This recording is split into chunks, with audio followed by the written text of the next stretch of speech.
Hydroponics at home for beginners. To build a home hydroponic system, you will first need to acquire a storage tote tub. These can be acquired at any Walmart, Kmart, Lowe's, or Home Depot, or anywhere storage items are sold. The most important thing about buying your tote tub is you will need to make sure that it has a smooth, flat top on it. This is very important for applying the net pots to your system. The tote tub that we will be using is an 18-gallon tote. The net pots that I am using for this tote tub are 3.75 inches in width. They will need to be that large at least to plant peppers and or tomatoes, which is what we'll be planting in this hydroponic system. These net pots I acquired on eBay for about $1 a piece for 25 of them plus ship. Also, you will need to acquire 2 aquarium stones. These are 12 inches each. You'll need one. I'm building 2 of these systems together. You'll need one for each bottom of each tote tub. I got these for $4 a piece. The air pump I also acquired on eBay. After paying the shipping, I believe it was $15. It is a dual port system, meaning it has 2 external ports. Here you can see the ports. This is how I was going to lay out the top with the neti pots. They're upside down and arranged in the rows that I want. This is going to be an 11 net pot system. Next, I will use a Sharpie to draw out where the neti pots make contact with the lid, so I'll know where my holes need to be. You'll do this for all the neti pots on the lid. Next, I will take one neti pot and trace an outline on a plain white piece of typing paper. I will do the same to draw out an outline of the top. I'll take a pair of scissors and cut out the circle. Now I want to find the dead center of this circle. I'm going to fold it twice. Once half and then another half. So it's a quarter. Snip out the tip and that will be your dead center. You can see here the hole. Next, I'll place it on the circles I've made and make a little small mark so that I can use a compass to make an interior circle. There's the dead center of the circle, and you do this for all the neti pot holes. Next, I'm going to use a compass. I kind of had to rig it on there because the Sharpie was too big, and draw an inner circle about a ½ inch inside the outer circle. First, I started using a razor blade to cut out the holes, and it proved to be quite tedious.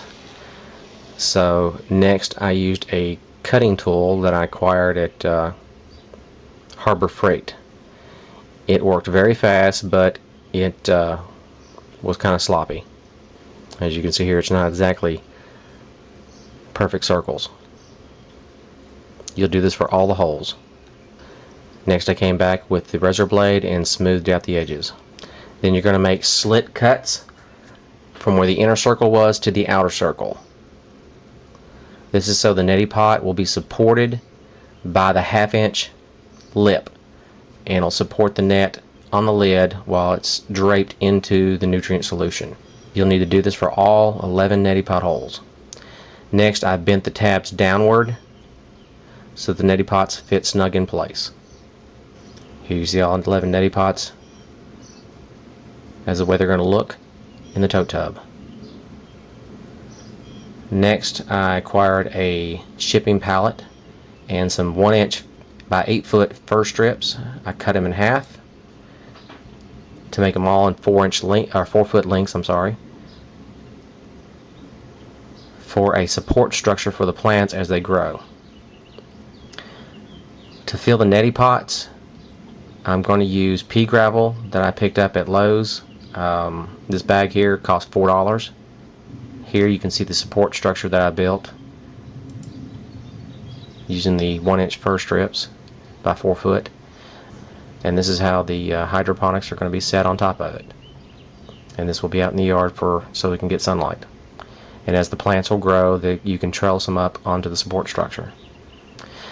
The fertilizer nutrient system that you're going to use is very important. You need to make sure that you get a plant food that has micronutrients. That is very important. Here I'm using Pete's Professional 20-20-20, and it also has the micronutrients because the plants will need all the barium, the iron, sulfates, everything that it's going to need to grow, because you're using the water as the delivery system for the nutrients. Once we got the support structure set in place, we put the tubs on top and we started to fill them up with water from the garden hose.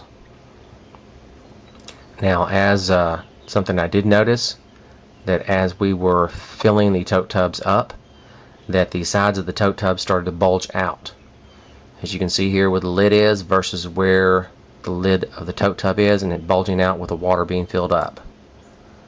This created a problem because the top would not perfectly seal on top of the tote tub. Now, here you can see the nutrient solution, that the plant food we've added to the water, turned it a nice blue color. We had to add a half of a tablespoon per gallon, so we measured it out for 18 gallons per tote tub. And as you can see here is the aquarium air pump tubing. I ran through a little small hole that was already naturally into the tote tub and going down into the solution to aerate it. Aeration is very important for your plant's roots. Here's the air pump. I put it on top of a stepping stone behind the system. I will cover it later with a dish pan to keep the rain off of it, so it makes it waterproof. Now, when you're putting your plants into the neti pots, you will want to wash off the root balls of all dirt. Do it gently so that you don't disrupt the root systems. And once it gets fully cleaned, you want to place the plant dead center of the neti pot and add pea gravel in around it. You'll have to do a lot of estimation here. The tote tubs, we solved the problem by using zip ties and a cordless drill. We drilled holes through the lid and into the side lip of the tote tub and then ran zip ties through it. This was a two-person operation. One was to hold the lid while the other one drilled and zipped. The plants, as you place them into the nutrient solution, will need to be at least 1 inch submerged into the water so that the water can make contact with the neti pot, wick up into the pea gravel,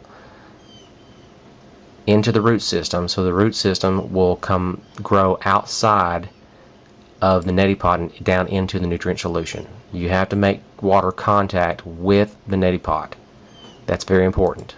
There is the air pump, the aquarium air pump with a dish pan on top of the air pump that's sitting on top of the stepping stone, and I put a brick on top of it so that the wind won't blow it off, so that waterproofs the pump. And we just got a good 3-day rain here, torrential rains, and it did not get wet. Here's the back of the system showing the air pump tubing going into the tote tubs. And here's what they look like 1 week later. The pepper plants have really taken off. They have grown approximately 5 inches in 1 week. I was pretty amazed at that. And they are really bushing out. Here you can see the root systems of the pepper plants just 1 week later, growing out of the pea gravel in the neti pot into the nutrient solution. I was pretty impressed. And thank you for watching.